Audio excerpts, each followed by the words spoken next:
क्या मांगो कुछ थिर न रहाई, ये देखत नैन चला जग जाई। 1 लख पूत 1.25 लख नाती, उस रावण के दीवान बाती। आप एक संतान प्राप्त करके यदि बधाई बांट भी लोगे 2 दिन, परमात्मा कहते हैं रावण के तो 1 लाख थे, 1 लाख पुत्र थे, और आज उसके कोई दीपक लगाने वाला शेष नहीं, उसका नामो निशान, कुल भी समाप्त, रावण भी अंत और राज भी गया। तो हमें परमात्मा ये याद दिलाना चाहते हैं, ये तो आपको याद दिलाए कि पहले यानी पीछे जो कुछ हो चुका है उसकी ये दशा है। वर्तमान में आप देख ही रहे हो, यहाँ कोई प्राणी सुखी नहीं, और सभी की आशा इच्छा होती है मैं करोड़पति बनूं, घना धनी हो जाऊं, बढ़िया कोठी बनाऊं, एक कार ले लूं, जग में मेरी इज्जत हो। क्योंकि हमने इतनी ही पढ़ाई पढ़ रखी अभी तक। तो परमात्मा कहते हैं ये सब कुछ भी हो गया। ऐसे बहुत हैं जिनके पास कोठियां हैं, उनके पिछले पुण्य संस्कार से बड़ी बड़ी कारें हैं, उनके पास संपत्ति भी बहुत है, और आप देख भी रहे हैं कि एक पल में ना जाने किसकी मृत्यु हो जाती है। बड़े बड़े सेठ अपने ही हेलीकॉप्टर के अंदर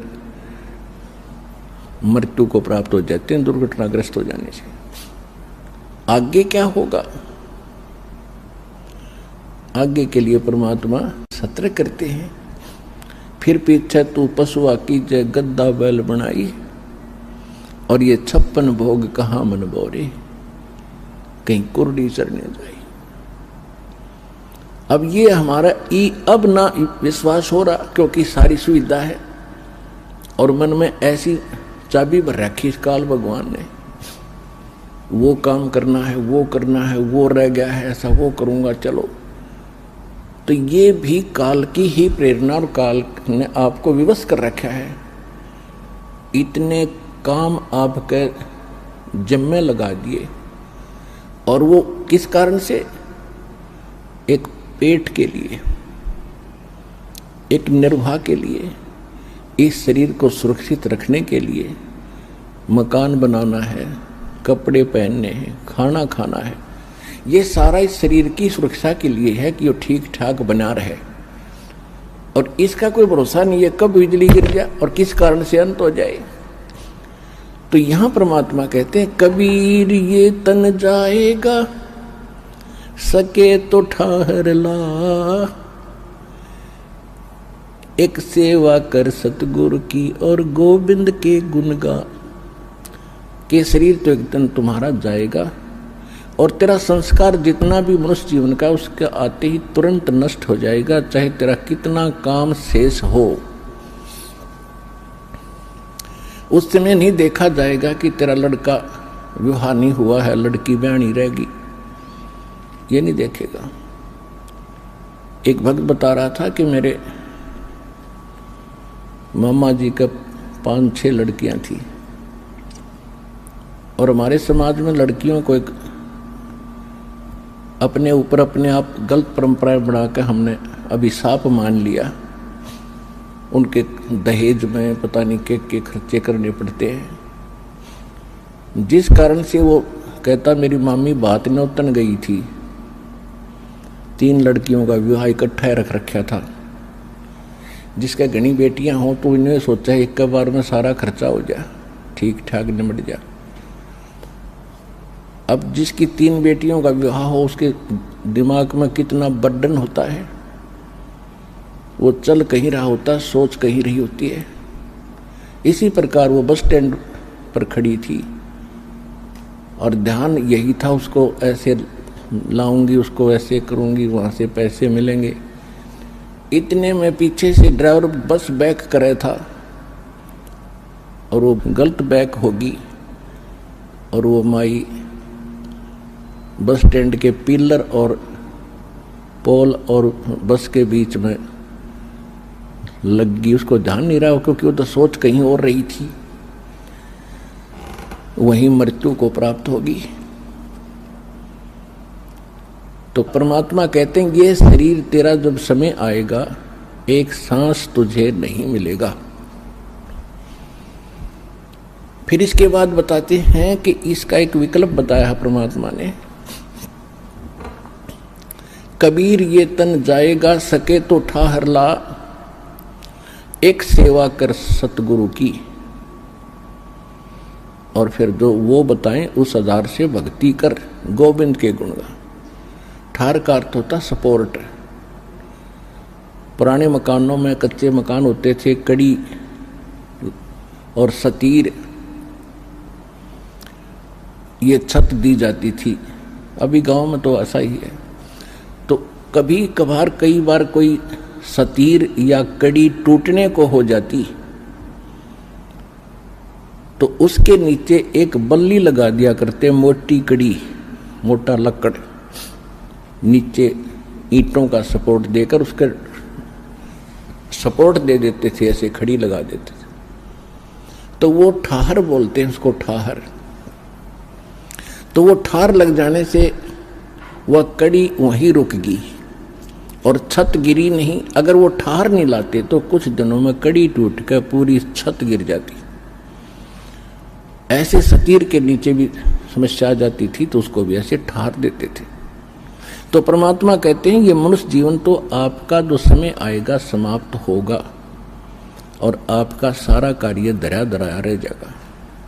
इससे बचने के लिए भी आपने परमात्मा के नाम की, सच्चे गुरु की ये ठाहर लानी पड़ेगी। वो ठाहर लगने के बाद फिर जीवन एक्सटेंड हो जाएगा। और वो भी समर्थ परमात्मा कबीर भगवान की शरण में आने से वो ठाहर लगेगी। और कोई न ब्रह्मा जी, न विष्णु जी, न शिव जी, न ब्रह्म, न परब्रह्म ये आपके जीवन को एक्सटेंड नहीं कर सकते। तो यहां परमात्मा कहते हैं कबीर ये तन जावेगा और सके तो ठाहर ला।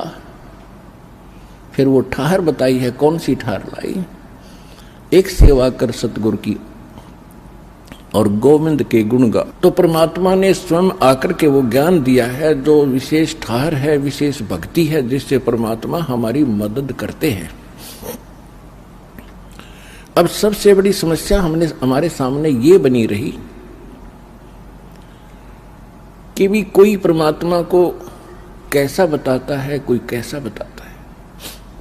कोई किसी को भगवान बता रहा है, कोई श्री राम को भगवान बताता है, कोई विष्णु जी को, कोई शंकर जी को, कोई ब्रह्मा जी को ही सर्वश्रेष्ठ रचनहार बताता है, कोई शक्ति यानी दुर्गा जी को,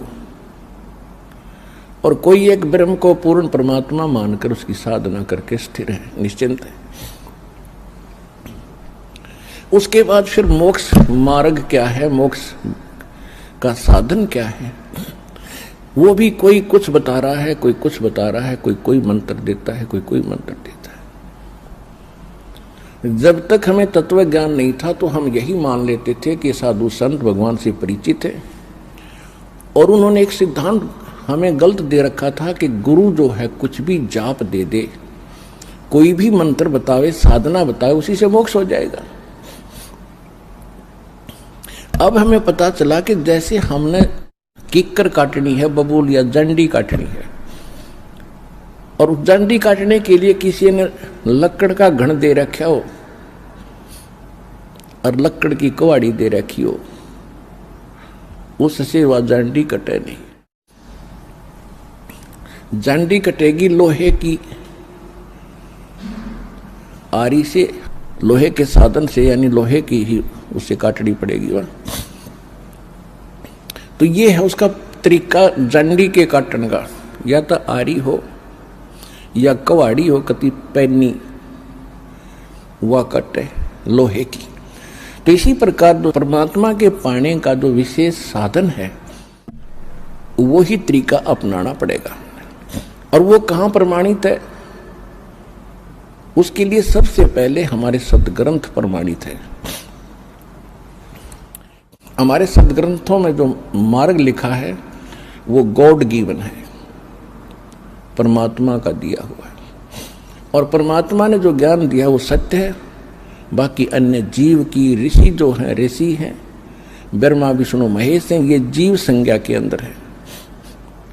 तो इनका जो अनुभव है यदि भगवान के उस दिए हुए ज्ञान से नहीं मेल खाता है तो वो ज्ञान व्यर्थ है, वो सही नहीं है।